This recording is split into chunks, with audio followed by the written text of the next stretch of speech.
Hello everyone. In this session we'll be saying implicit and explicit waits. Now let us first understand why those waits are required. They are widely known as synchronization points, sync points. In any automation tool, this kind of usage of synchronization point is very important, very critical. Now understand why they are important first. What happens when an automation test script executes? There are two codes getting executed simultaneously. The first code is the code of automation test suite or automation script, and this is driving another code, that is the application code. So two codes are running simultaneously. Automation script code is driving the application code.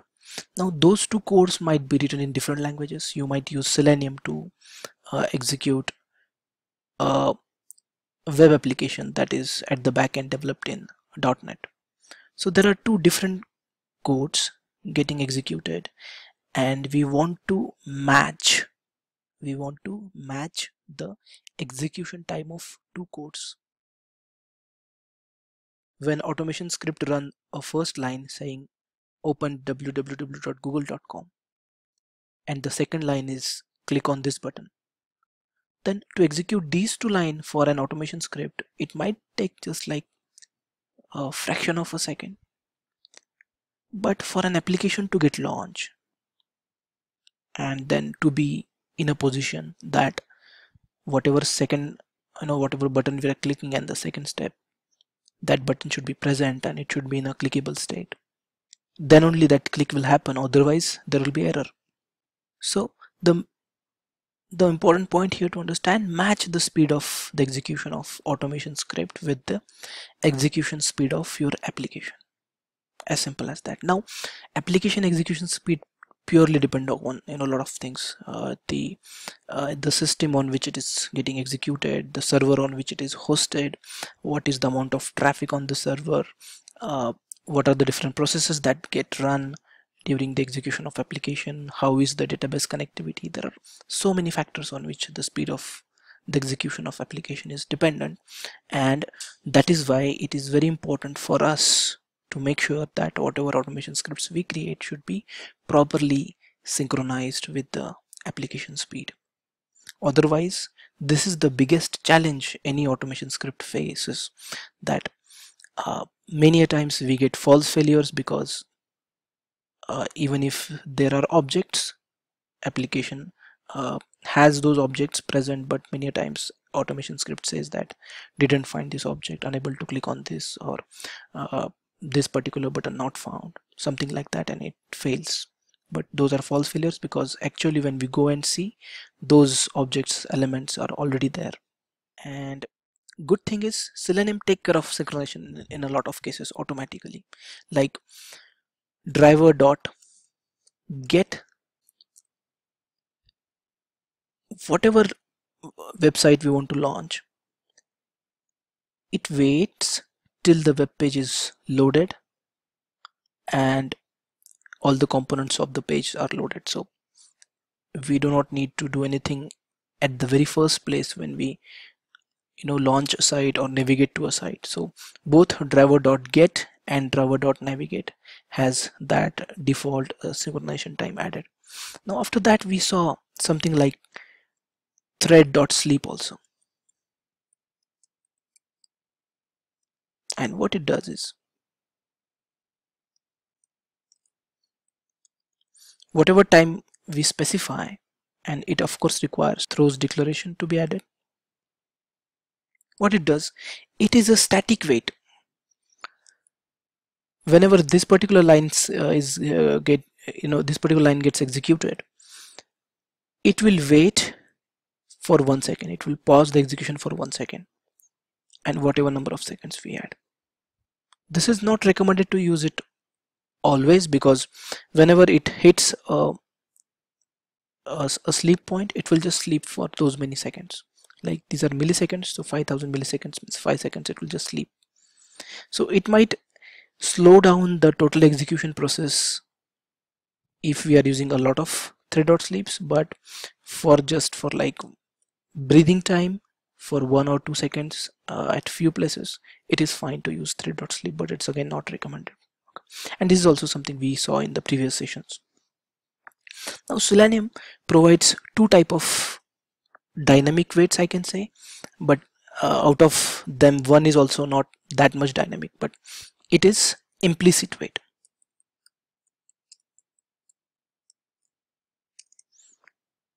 So let us try to go to some application. Driver.get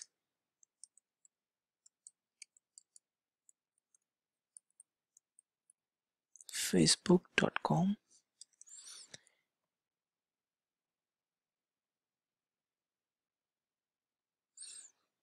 Now from there, let us try to click on something. Forget account. Okay. Now forget account. Let us try to navigate to forget account. So let me find out, or as it's a link, I can just use the link name.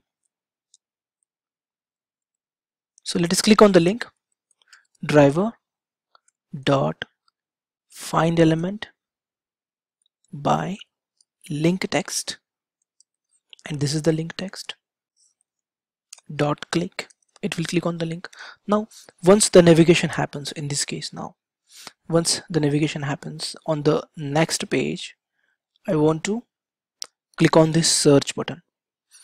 Now say Facebook is a very good site, they have a lot of servers and good response time, but let us say it took some time for our application to navigate to a different page, and then we are not able to find the button because the page is not in that state where the button is present. So let me just search it. It's an input tag, so the XPath for this will be input, and it is already taking the ID, so we can use this XPath and try to click on the search button. Driver dot find element by XPath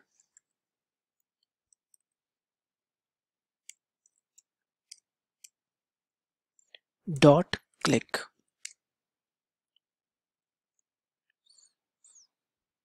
Now if the element is not found, then click also will not happen, and there is a navigation in between. Page is navigating, and then once page will navigate successfully, then only it is going to find the second button. So we can use this, we can handle this by using implicit wait. And let me first tell you the statement of implicit wait, and then I will explain it to you what it is. The statement is driver dot manage dot timeouts dot implicitly wait. Now this is a common wait for all the statements for this particular driver. All the statements in the sense, for any time when we are using the driver, if the execution is going to be failed because of element not found error, then it will wait for these many seconds or whatever timeout we are providing over here. So this is common for all the statements whenever we use this driver. So we have to be little careful while specifying the wait over here. So let me first write it and I will explain it to you again. For example, I say 10 and the timeout is, like time unit is, I say time unit dot seconds. Now if you see, there are different things like 10 days or 10 hours or microseconds, milliseconds, minutes, nanoseconds, seconds. I'll say 10 seconds. This is what my default timeout is. Now if you have the knowledge of UFT, QTP, then over there also there is something called as default synchronization timeout, and that the concept is very same over here also. What that used to do is that used to wait, and that default time is 20 seconds in UFT, and of course we can change that also. What that used to do is that used to wait for like 20 seconds before throwing that element or object not found object not found error kind of thing in that case. Over here, before throwing element not found exception, it will wait for 10 seconds because we are saying 10, or we are setting 10 over here in this case. So once this is set, that's it. There is nothing we have to worry. Anytime if it is taking more than 10 seconds for an object to be exist or an element to be exist, then only error will be thrown. Otherwise it's fine, it will just wait for 10 seconds. If objects get enabled, I mean objects get present less than 10 seconds, that's fine, it will just go ahead. So not necessarily that it will take 10 seconds always, but this is the maximum time that it will wait for an element to be present or to be exist.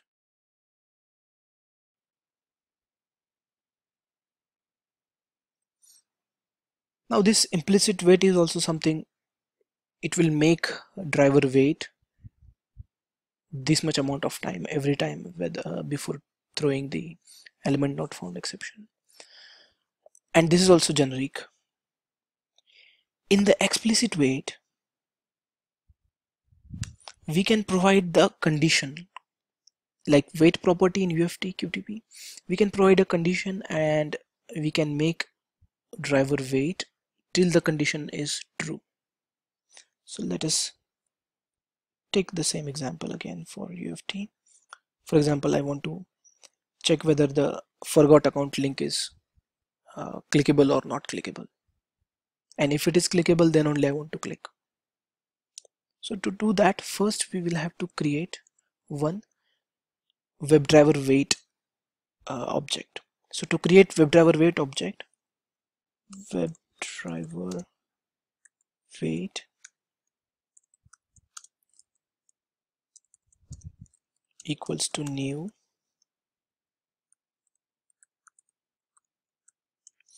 wait, and over here we want to provide driver, which driver we want to use that wait on, and number of seconds. Now whatever numbers we will provide, that is the seconds. Now if I say 10 seconds, that will by default consider as seconds as a unit, and we want to import the WebDriver wait from Selenium.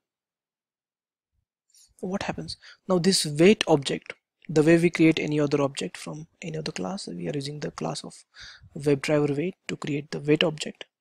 Now we can use wait object anywhere we want to create the dynamic wait for any condition. Now the way we can create it is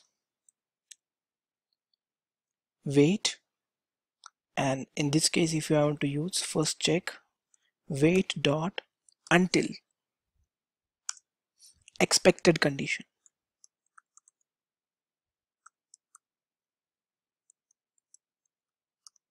dot, and there is a huge list of expected conditions. Expected conditions, there are like a lot of expected conditions. Attribute contains, so if we want to check the attribute of a particular element to become something, I want to wait till the ID of this particular element becomes 003 or contains this particular value. So there are a lot of conditions we can use here.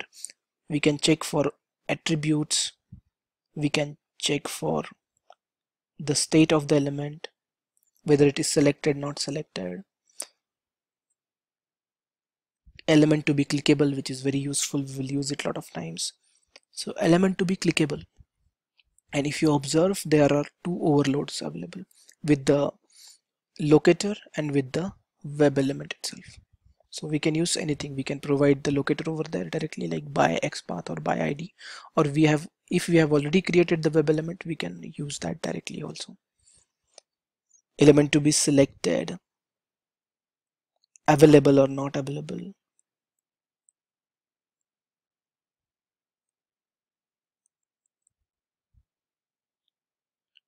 and there is a huge list. If you want to check the text of the element, if the element contains the exact text that we want or it contains the text that we want, then only if you want to perform the action. So here there are huge conditions. Let us first use the condition to check whether it's clickable or not clickable. So element to be clickable by locator, let us use here, and the locator is this by link text and forgot account link text. This is the locator. What I want to do is this statement will make the driver wait until this condition is true. So what is the condition? Element to be clickable. So element to become clickable, we are waiting over here. Unless it is clickable, it will not go ahead, or the maximum timeout. So in this case, it will wait for 10 seconds and then it will throw error. If in those 10 seconds the link become clickable, it will go ahead. So this is a conditional wait. Whatever element, and there are different conditions, it will verify the condition after every 500 milliseconds. It will verify the condition. If the condition becomes true, it will just go ahead and it will say that element is found, or element is become clickable, present, or depending upon whatever conditions we provide over there. If the condition is satisfied, it will go ahead, or it will wait till the maximum timeout. If the condition is not satisfied, then it will just throw the error in this line. So that is why the explicit wait, there is no explicit keyword as such over here, but as there was an implicitly wait kind of a statement and it was referred as implicit wait, this is something which is now referred as explicit wait, where we can use it according to the condition that we are waiting for an element as per the action that we want to perform. So let me try to make it fail deliberately, like forgot AC. Now by this link is not present for sure, and it will fail in this line. So what I want to do is, let me just show you how many seconds it will wait, and for that let me add some mechanism by using which we can calculate the time for the execution for these lines. So let me use a long t1 equals to system dot current time millis. So what it does is, system dot current time millis will give us the time in milliseconds from 1st of January 1970 midnight. How many milliseconds are elapsed from 1st of January 1970 midnight? Those many milliseconds it will give us at this point. Now when the execution will happen, and of course now this is going to fail, so at this point also we will try to get the same thing again in the t2 variable, and let us try to display the output. So let me take another double with time taken is equal to t2 minus t1, right? t2 minus t1 and divided by 1000, because this is in milliseconds. So divide by 1000 if I do, it will give us the time taken for execution of these lines in seconds. And let me just remove all these details and show you the number of seconds it will take. So simply what we are doing, we are going to a web page, then I'm creating the instance of WebDriver wait, and it's important to provide the driver on which this wait is going to be active, and this is the time in seconds. Then before we use the wait statement, we are getting the milliseconds, those are elapsed, and after the wait is done, also we'll get some millisecond after the seconds are elapsed. But the catch over here is at this line it will fail and the execution will never reach to this point. So to avoid that, let me use it inside a try block. Try this, because if it fails, so Java will just stop by throwing the error saying that we couldn't perform this action because this particular link is never found, and then we will not be able to get the T2. So in the catch with exception, will display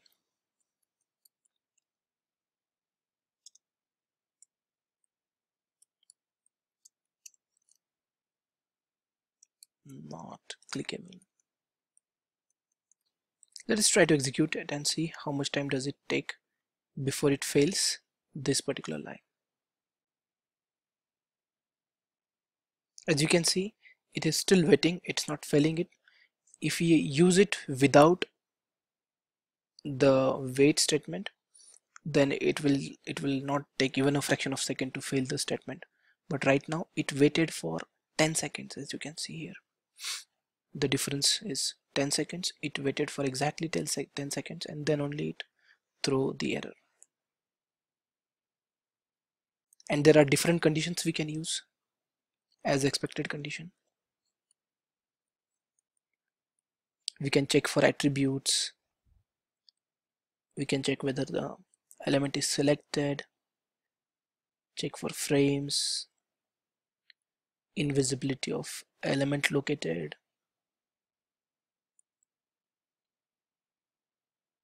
Also, there is one more thing which is very interesting with URL. Many times when we navigate from one URL to another URL, at that time URL contains or URL matches or URL to be, these three things are very important. Just try to focus on these three things. When we are navigating to a different URL and we want to make sure that we are on the correct page, and then only we want to do the further testing. In that case, that synchronization time taken from navigation from the first URL to another URL, because only get and navigate methods will take care of that, but not necessarily that every time we navigate from one URL to another URL we will use navigate. It may happen that I'm clicking on a button and I'm navigating to another URL. Like in the same case, when I was clicking on the forget account, it was taking to a different page and it has a different URL, and I wanted to wait till I get the exact URL. So this is also something which we can use, and it can be very useful. So three things we can use. We can give this just a fraction of URL and use the contains method, or we can use the regular expression and use the matches. And third method is we can give the exact URL which I want, and WebDriver will wait till we get that URL, or it will just fail if we don't get it in the stipulated timeout whatever we are providing. There are different things, try to go through. They are self-explanatory a lot, but most of the important things here is checking the attributes, checking whether element is clickable, and this URL stuff which we saw. So this was about implicit and explicit wait. This is very important, especially the explicit wait, because it gives us the ability to perform the wait according to the conditions, different conditions that we have during the testing.